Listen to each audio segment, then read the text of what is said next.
Hello students, আশা করি প্রত্যেকে খুব ভালো রয়েছো। আমার চ্যানেলে তোমাদের প্রত্যেককে স্বাগত। আজকে আমাদের আলোচনার বিষয় হলো ষষ্ঠ শ্রেণীর বাংলা বইয়ে তোমাদের যে গদ্যটা রয়েছে পশু পাখির ভাষা, সেখান থেকে যে হাতে কলমেগুলো রয়েছে, এই যে 26 পাতার হাতে কলমে, তো সেই হাতে কলমগুলো আজকে আমরা এই ভিডিওতে সলভ করব। ঠিক আছে, তো ভিডিওটা স্কিপ না করে প্রত্যেকে পুরোপুরি ভিডিওটা দেখো। ভিডিওটা অবশ্যই ভালো লাগলে লাইক করে দিও, বন্ধুদের সাথে শেয়ার করো। তো চলো আলোচনাটা শুরু করা যাক। আজকে আমরা কি করব না, এই হাতে কলমেগুলো সব কিন্তু কমপ্লিট করব। ঠিক আছে, তো চলো শুরু করছি। দেখো ফার্স্টে কী দিয়ে দিয়েছে, 26 পাতা একটা কবি পরিচিতি দিয়েছে। ঠিক আছে, কবি পরিচিতিটা প্রত্যেকে খুব ভালোভাবে পড়বে। এবার তার তলায় দুটো কোশ্চেন করেছে যে সুবিনয় রায়চৌধুরী কী কী বাদ্যযন্ত্র বাজাতে পারতেন। তাহলে এটা আমরা উত্তর দেখো কী লিখব। সুবিনয় রায়চৌধুরী হারমোনিয়াম, এসরাজ প্রভৃতি বাদ্যযন্ত্র বাজাতে পারতেন। নেক্সট আরেকটা কোশ্চেন দিয়েছে যে সুবিনয় রায়চৌধুরী কোন পত্রিকার সঙ্গে যুক্ত ছিলেন। তো উত্তর লিখব আমরা সুবিনয় রায়চৌধুরী সন্দেশ পত্রিকার সঙ্গে যুক্ত ছিলেন। নেক্সট দেখো চলে আসছি 2 নম্বরে, বলছে যে কোনটি কার ডাক মিলিয়ে লেখো। তো এখানে ডাকগুলো দিয়ে দিয়েছে আর পাশে পশু পাখির নামগুলো দিয়ে দিয়েছে। তাহলে ব্যাঙের ডাক কী হবে, হেসা। হাতির ডাক এটা হবে বৃহন। পাখির ডাককে বলা হয় কুহু। কোকিলের ডাককে বলা হয় কাকলি। ঘোড়ার ডাককে বলা হয় মকমকি। আর ময়ূরের ডাককে বলা হয় কেকা। ঠিক আছে, এবার চলে আসবো আমরা 3 নম্বরে। 3 নম্বরে কি বলছে, নিচের বিশেষ্য শব্দগুলোকে বিশেষণ এবং বিশেষণ শব্দগুলোকে বিশেষ্যে রূপান্তরিত করো। তাহলে চলো এগুলো আমরা দেখে নিই। দেখো এভাবে তোমরা করবে যে পশু হচ্ছে বিশেষ্য আর বিশেষণ হচ্ছে পাশবিক। তারপরে দিয়েছে মুখ হচ্ছে বিশেষ্য, মৌখিক হচ্ছে বিশেষণ। মন বিশেষ্য, মানসিক বিশেষণ। পরীক্ষা বিশেষ্য, পরীক্ষিত হচ্ছে বিশেষণ। চালাক বিশেষ্য, চালাকি বিশেষণ। অর্থ হচ্ছে বিশেষ্য, আর্থিক বিশেষণ। লোভ বিশেষ্য, লোভী বা লোভনীয় হচ্ছে বিশেষণ। তারপর জন্তু হচ্ছে বিশেষ্য, জান্তব হচ্ছে বিশেষণ। মেজাজ হচ্ছে বিশেষ্য, মেজাজি হচ্ছে বিশেষণ। এবার আমরা চলে আসবো 4 নম্বরে। 4-এর দাগে বলছে যে বাক্যের উদ্দেশ্য ও বিধেয় অংশ আলাদা আলাদা করে খুঁজে দেখাও। তাহলে 4-এর 1 কি বলছে, মুরগিরা তিতি ডাক শুনে ডাকে। তাহলে কারা ডাকে না মুরগিরা। তাহলে মুরগিরা কি হবে না মুরগিরা হবে উদ্দেশ্য। মুরগিরা এটুকুনি হবে উদ্দেশ্য, বাদবাকি পুরোটা হবে বিধেয়। তারপরটা দিয়েছে যে পাখিরাও ভয়, রাগ প্রভৃতি প্রকাশ করবার জন্য বিশেষ বিশেষ শব্দ উচ্চারণ করে থাকে। তাহলে কারা করে না পাখিরা। কে বা কারা প্রশ্নের উত্তরে যেগুলো হবে সেটা হচ্ছে কিন্তু উদ্দেশ্য। তাহলে এখানে পাখিরা হচ্ছে উদ্দেশ্য, আর বাদবাকি দেখো ভয় রাগ প্রকাশ করার জন্য বিশেষ বিশেষ শব্দ উচ্চারণ করে থাকে, এইটা হচ্ছে পুরোটাই বিধেয়। নেক্সট বলছে ক্যাস্টাং সাহেব প্রায় 40 বছর বন্যজন্তুদের সঙ্গে থেকেছেন। তাহলে কে থেকেছেন, ক্যাস্টাং সাহেব। তাহলে ক্যাস্টাং সাহেবটা হচ্ছে উদ্দেশ্য, আর প্রায় 40 বছর ধরে বন্যজন্তুদের সঙ্গে থেকেছেন, এটা হচ্ছে বিধেয়।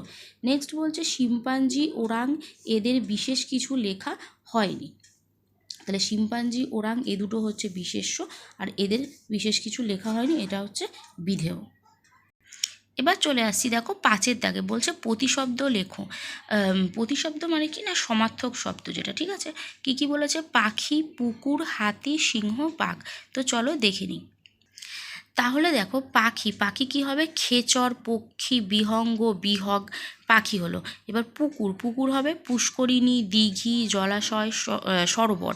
তারপর আসছি হাতি হবে হস্তি, গজ, মাতঙ্গ, বারণ। সিংহ হবে পশুরাজ, মৃগেন্দ্র, কেশরী, আর হচ্ছে হরযক্ষ।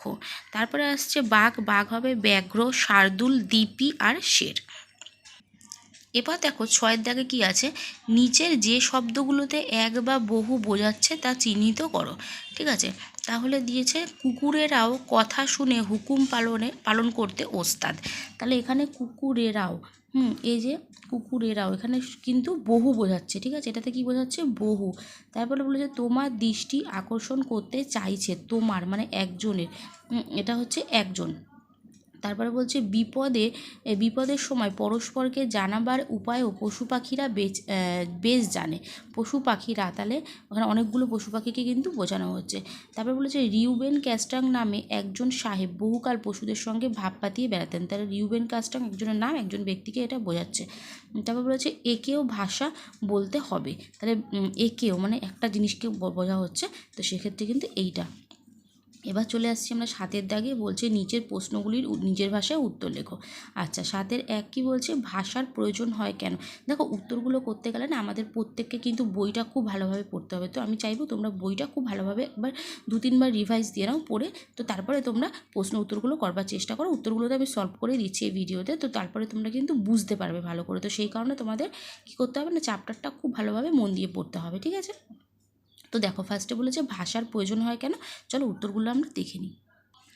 তাহলে উত্তর কি হবে না, ভাষা হলো বাকযন্ত্রের সাহায্যে উচ্চারিত অর্থবোধক শব্দ বা শব্দ সমষ্টি। তাহলে ভাষা কি, ভাষা হলো বাকযন্ত্রের সাহায্যে উচ্চারিত অর্থবোধক শব্দ বা শব্দ সমষ্টি। মনের ভাব প্রকাশ করতে, একে অপরকে বুঝতে জানতে ভাষার একান্ত প্রয়োজন। একাধিক ব্যক্তি বা জীবের মধ্যে নানান ভাবের আদান প্রদান ভাষার মাধ্যমেই সম্ভব হয়। তাহলে আমরা কি বুঝতে পারলাম যে আমাদের কেন ভাষার প্রয়োজন হয় না, ভাষা হচ্ছে বাকযন্ত্রের সাহায্যে উচ্চারিত অর্থবোধক মানে শব্দ সমষ্টি, যেটা যার সাহায্যে কী করি না আমরা মনের ভাব প্রকাশ করি, একে অপরকে জানতে বুঝতে সাহায্য করে এই ভাষা, ঠিক আছে। এটা কিন্তু প্রতিটা প্রাণীর ক্ষেত্রে একরকম, মানে মানুষের ক্ষেত্রে একরকমের ভাষা, তো পশু পাখির ক্ষেত্রে তাদের ভাষাটা অন্যরকম। তো প্রত্যেকেরই কিন্তু নিজস্ব একটা ভাষা আছে, তার পরিচিতিটা অন্যরকম, ঠিক আছে। নেক্সট কোশ্চেন বলছে, পশু পাখিরা অবশ্য মানুষের অনেক কথাই অর্থ বোঝে। এই কথাটির সমর্থনে রচনাটিতে কোন কোন প্রসঙ্গের অবতারণা করা হয়েছে। আর তার সঙ্গে একটা প্রশ্ন দিয়েছে যে তুমি এর সঙ্গে আর কি কি ঘটনা যোগ করতে চাইবে। তো দেখো, উত্তর লিখব যে আলোচ্য উক্তিটির মাধ্যমে প্রখ্যাত সাহিত্যিক সুবিনয় রায়চৌধুরী তার পশু পাখির ভাষা প্রবন্ধে জানিয়েছেন যে পশু পাখিরাও মানুষের অনেক কথার মানে বুঝতে পারে। কিছু বুদ্ধিমান জীব যেমন কুকুর, বন মানুষ, ঘোড়া প্রভৃতি প্রাণী তাদের মানুষের দেওয়া নাম শুনলেই কান খাড়া করে। এই প্রসঙ্গে লেখক কিছু পশু পাখির স্বভাবের বর্ণনা দিয়েছেন যে মুরগিরা তিতি ডাক, হাঁসেরা সই সই, ছাগলেরা অর ডাক শুনে আসে, হাতি ও মাহুতের কথা শুনেই চলে, কুকুরেরাও কথা শুনে প্রভুর হুকুম পালন করতে ওস্তাদ, পাখিরাও নানাভাবে মানুষের ডাকে সাড়া দেয়। তারপরে বলছে তুমি এর সঙ্গে আর কি কি ঘটনা যোগ করতে চাইবে। তো দেখো, এটা উত্তর লিখব যে আমি দেখেছি গরু তার মনিবের গলার ডাক শুনে চলে, পোষা বিড়াল তার মনিবের কথা বুঝতে পারে, ঠিক আছে। এবার আসছি নেক্সট কোশ্চেনে। 7.3 বলছে রিউবেন ক্যাস্ট্রাংয়ের অভিজ্ঞতার কথা কিভাবে পাঠ্যাংশে স্থান পেয়েছে তা আলোচনা করো। উত্তর দেখো কী হবে, পশু পাখির ভাষা গদ্যাংশে উল্লিখিত রিউবেন ক্যাস্ট্রাং একজন পশুপ্রেমিক। তিনি বহুকাল পশুদের সাথে ভাব পাতিয়ে বেরিয়েছেন। তিনি বলেছেন, আমি পশুর ভাষা বেশ বুঝি। তিনি অনেকবার জংলি হাতির সামনে পড়েছেন, বাঘের গরম নিঃশ্বাস অনুভব করেছেন, প্রকাণ্ড ভাল্লুকের থাবা মুখের সামনে দেখেছেন, গরিলা তাকে জড়িয়ে ধরেছে, কিন্তু পশুদের ভাষার জ্ঞান থাকার জন্য তিনি তাদের হাত থেকে ফিরে এসেছেন। দীর্ঘ 40 বছর পশু পাখির সঙ্গে বাস করার ভিত্তিতে ক্যাস্ট্রাং সাহেব বলেন যে সিংহকে যদি তারই ভাষায় বলা হয় তুমি তার বন্ধু, তাহলে অনেকটা নিরাপদ।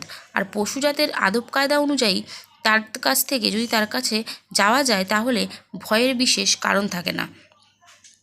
পোষা প্রাণীরা তো তাদের মনিবের হুকুমে সর্বদা কাজ করতে প্রস্তুত।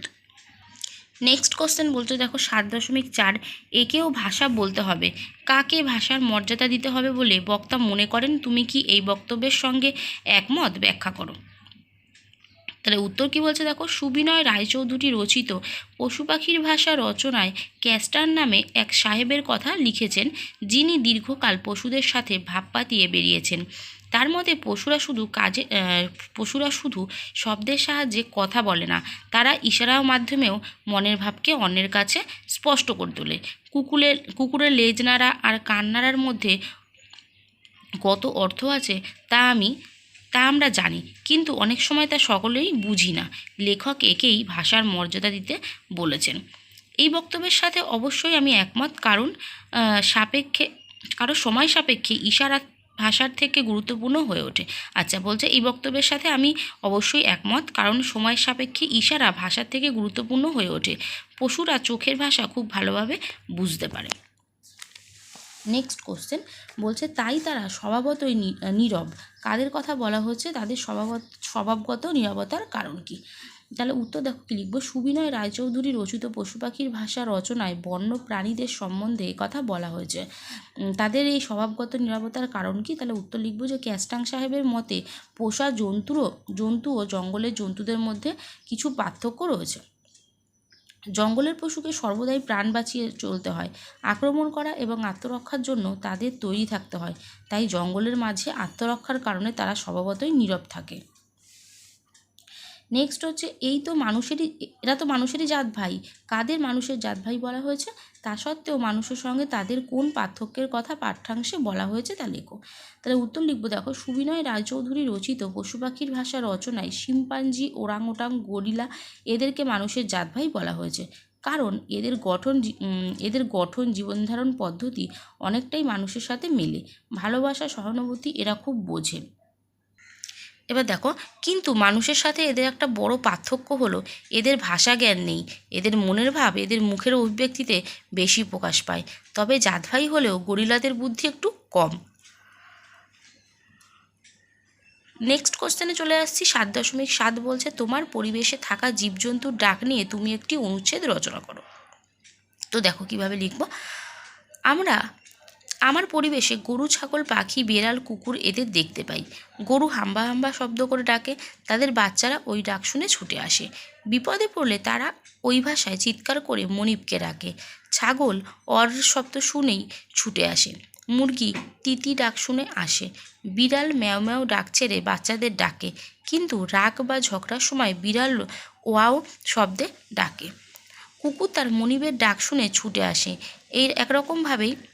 এইরকমভাবেই আমাদের পরিবেশে থাকা জন্তুরা ডাকে। এবার দেখো আসছি 7.8 বলছে যে এমন একটি গল্প লেখো যেখানে পশু পাখিরা মানুষেরই মতো কথাবার্তা বলছে আর তাদের মধ্যে অপরূপ বন্ধুত্ব গড়ে উঠেছে। তো দেখো কি লিখবো। সেদিন আমার বোন স্বপ্ন দেখছিল, তার পোষা পাখি, হাঁস, মুরগি, গরু সবাই মিলে সভা করছে। তার প্রিয় পাখি ময়না সুন্দর গান ধরেছে। হাঁস আর মুরগি খোপ থেকে বেরিয়েছিল মাঠে যাবার জন্য।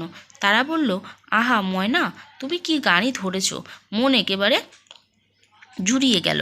হাঁস বলল, গান শুনে মনটা ভালো হয়ে গেল, আজ পুকুরে নেমে প্রচুর গুগলি ধরবো। মুরগি বলল, ভাই ময়না, তোমার গলায় এত সুর, তুমি তো মানুষের সমাজে থাকলে বিরাট গায়ক হয়ে যেতে, দিকে দিকে তোমার নাম ছড়িয়ে পড়তো। বোন তাদের বলল, তোরা খাবার খুঁজতে না গিয়ে এখানে দাঁড়িয়ে আছিস কেন?